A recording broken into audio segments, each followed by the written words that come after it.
The Kansas City Chiefs, 42. The Houston Texans, 34. Who's the only undefeated team left in the NFL? That's right.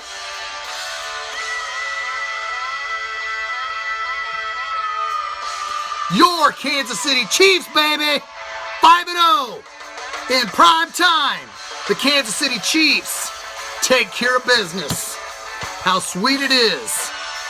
How sweet it is. All right, let's get right to it, baby. Let's get right to it. First drive. The Kansas City Chiefs are moving. Long 7-play drive. Alex Smith was clicking, hitting the wide receivers, hitting the tight ends on third downs. The Chiefs were 3 for 4 on third downs in that opening drive. Settling for a field goal. J.J. Watt gets hurt, and the whole world on social media loses their mind. They're like, oh my God, where's J.J. Watt now? It sucks players get hurt. It sucks that, the best player, one of the best defensive players in the NFL gets hurt. But I feel the social media kind of overplayed it. They're like, oh my God, where is he now? Is he in the locker room? Is he getting x-rays? Let's get the helicopter to fly to the hospital. He's getting out of the hospital bed. Come on, guys. Everybody was getting hurt today. We'll get right to that more. So the Chiefs basically take control of the game. They get 2 field goals, 6-0. The defense is playing well. Well, here comes the Texans. After the Chiefs go up on 13-0, Chiefs, Alex Smith in the second quarter dumps it off to Charkandrick West, catches the pass, touchdown, Chiefs up 13-0.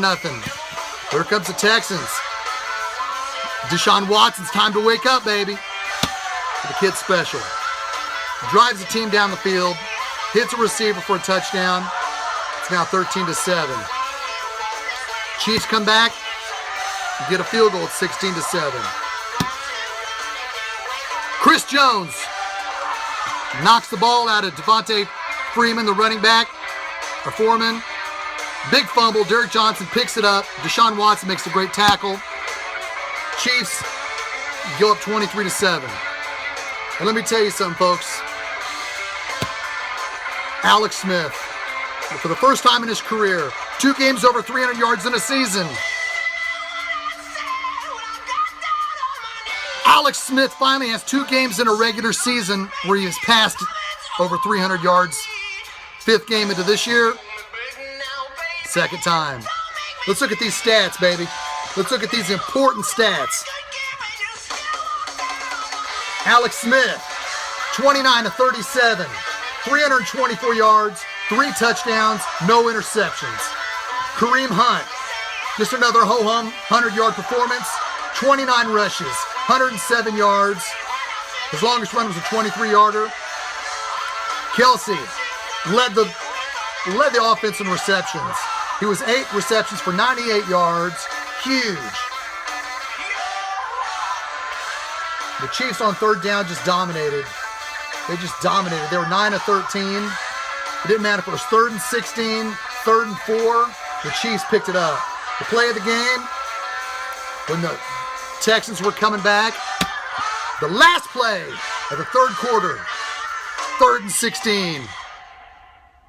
Alex Smith makes a long 42-yard completion down the field. Tyreek Hill makes the catch, gets both feet down. The Texans challenged it. It was a catch. Alex Smith was money there, folks. Stood tall in the pocket and made the plays when it had to. Made the plays when he had to. The Chiefs on defense had three sacks. One was a forced fumble. Chris Jones, as I mentioned, had a forced fumble. Derek Johnson had picked up that fumble. Let's look at these stats here, baby. Let's look at these stats again on defense. Let me see. Justin Houston had 1.5 sacks. Frank Zombo had half a sack. And Chris Jones had half a sack. Big game. Big game for the defense. But I'm going to give some props to freaking Deshaun Watson. Many of you have been following me, watching my shows for the past year. Saw my draft show with Lance Twidwell of The Spoken. And Lance was, we were debating. I wanted Patrick Mahomes. He respectfully wanted Deshaun Watson. It was a good debate. But Deshaun Watson is special. Deshaun Watson is special. That kid is a great going to turn out to be a great quarterback. Let's look at his stats. Deshaun Watson was 16 of 31 for 261 yards, 5 touchdowns, 0 interceptions. 3 of those touchdown passes, or those long passes, were basically jump balls. I hope going forward the Chiefs can work on their jump ball defense, because the taller receivers won a lot of those jump balls. Yes, it was in prevent defense mode, and yes, the Texans were just throwing it up, trying to make some plays, but 5 touchdowns to no interceptions. The kid is special. Major props to the Texans for drafting him, but they had to draft Deshaun Watson because they really wanted Patrick Mahomes. And when they saw the Chiefs jump up 17 spots to get Patrick Mahomes, they said, oh shit, we better get the second best quarterback in the draft. And that second best quarterback looks pretty damn good. Deshaun Watson's got a bright future ahead of him. The sky's the limit for him. It's going to be fun when it's him against Patrick Mahomes as the future goes. But right now we're talking 2017. And Alex Smith is going to try to get me that big crow ready to eat. If he could take the Chiefs to the Super Bowl, I'll be eating a big piece of crow right here. It'll be nothing but me eating crow for my entire show. If Alex Smith takes his team to the Super Bowl in 2017. Right now, the Kansas City Chiefs are the best team in the NFL. Looking at the AFC, the Chiefs are the best team in the AFC. The closest real competition is the Denver Broncos, who are a game and a half back. The Denver Broncos had a bye. They did not play today, so the Broncos are 3-1. The Kansas City Chiefs are 5-0. The Chiefs have a 1.5 game lead over the Denver Broncos for the AFC West. The Patriots are 3-2. The Jets are 3-2 in the AFC East. The Steelers are 3-2 in the AFC North. The next competition is the Steelers, coming to Arrowhead Stadium next Sunday, 3:25 p.m. Central Time kickoff here in Kansas City. And we owe the Steelers a butt whipping. Ben Roethlisberger threw 5 interceptions today and no touchdowns, and a shocking Jacksonville Jaguars 30-9 win over Pittsburgh. The Steelers, as I mentioned, are the Chiefs' next opponent. The Jacksonville Jaguars did not attempt a pass. The last pass, I want to touch on this game because it's important, because the Steelers are our next opponent. The Steelers lost today 30-9 to the Jacksonville Jaguars, as I mentioned. The Jacksonville Jaguars' last pass attempt in that game was with 8 minutes and 25 seconds left in the third quarter. The Jacksonville Jaguars ran the football the last 18 times against the Steelers and dominated. Fournette had 27 rushes for 181 yards. So you got to believe the Chiefs are going to see that. And I believe they're going to try to wear the Steelers' defense out because Jacksonville pounded them. So it's going to be the Chiefs and the Steelers next Sunday. It's going to be a hell of a game. It's always a hell of a game. The Steelers, I was at the playoff game. It's going to be sold out.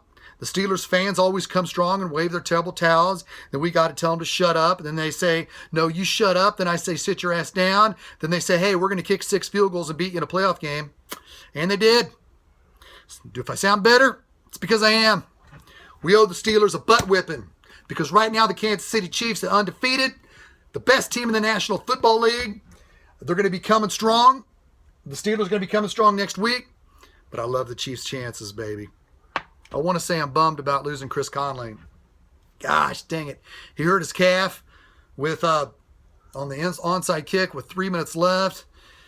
That doesn't look good. He had a good game. Let's look at Conley's stats because he caught a couple of third down passes.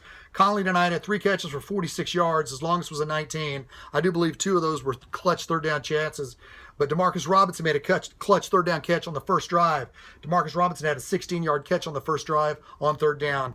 Without Conley, you're going to see more of Demarcus Robinson. You're going to see more of Jay Chesson, who has been inactive. And of course, Tyreek Hill, who made the great catch at the end of the third quarter. His 82-yard punt return. Sweet! Basically iced today's game. But let's work on that secondary. But when those freaking receivers go up for it, we're going to have to jump higher. we're going to have to make some plays because opposing off quarterbacks going to be saying, wow, let's just wing the ball down the field. Their cornerbacks can't make the play. But I do trust Emmett Thomas. I do trust Bob Sutton. I do trust our defense. I like Terrence Mitchell. Marcus Peterson was getting pissed today. He was getting tired of Deshaun Watson freaking throwing it up and making catches. Even on the fourth touchdown pass Deshaun Watson had, he threw it up. Will Fuller made the touchdown catch. When they came back from commercial break, did you see how pissed off Marcus Peters was? Hell yeah, he did. He's tired of that crap. And I like Marcus Peters. I'm with you, Marcus Peters. I love everything you stand for, Marcus Peters. I got your back. Chiefs Kingdom has your back. Except those closed-minded idiots. But back to the point, we need to work on the defense, the secondary. We need to work on some of the skill when it comes to jumping up and down because the Steelers are coming to town next Sunday. It's going to be a hell of a game. Your Kansas City Chiefs are undefeated. I'd like, again, to press KC Beard Company. KC Beard Company. Check this stuff out online on Facebook. They were at the Renaissance Festival all weekend selling their stuff, making a killing and a thrilling and a dilling. You want this. You want this stuff on your beard. It'll make it look like $1 million. I mean, just look at me, baby. You know what's up. KCBeardCompany.com. You're going to love it. You're going to need it. And you're going to want it, and you're going to kiss it. Mwah. Thank you, KC Beard Company. Glad to be your sponsor. All right, next Sunday at Arrowhead Stadium, the Kansas City Chiefs at 5-0 take on the 3-2 Pittsburgh Steelers. I'd like to give some shouts out to BC, Big Bubba, Tony Bud, my Shaggy Insider, Nick Gillespie. I love you, baby. You're always coming up with some stats and stuff to look forward to. This has been a fun time, a fun season. Welcome back, Ken McCarron on YouTube. Missed you, baby. Your Kansas City Chiefs are undefeated. Props to the Brit Chief, who's staying up all night to watch this game in England. The game started at 1:30 in the morning in Britain. He stayed awake. It's way past his bedtime. He's probably going to be getting ready to go to work here in a minute and have some ham and eggs with some tea. Get ready for his day. I partied with Brit Chief in the tailgate last week. He came from Britain along with the rest of the UK family that loves them Chiefs. Shouts out to you, Brit Chief. You rock, buddy. Hope it was an awesome time watching this Chiefs game. Your Kansas City Chiefs are 5-0, baby. Let's celebrate. Next week at Arrowhead. Short drive. Until next Sunday at Arrowhead, this is Shaggyshane saying we're with you. Chiefs Kingdom. We owe the Steelers a freaking payback, baby. Payback's a female dog. And you know what that female dog is. Ha! Till next Sunday, Arrowhead Stadium, this is Shaggyshane saying go Chiefs.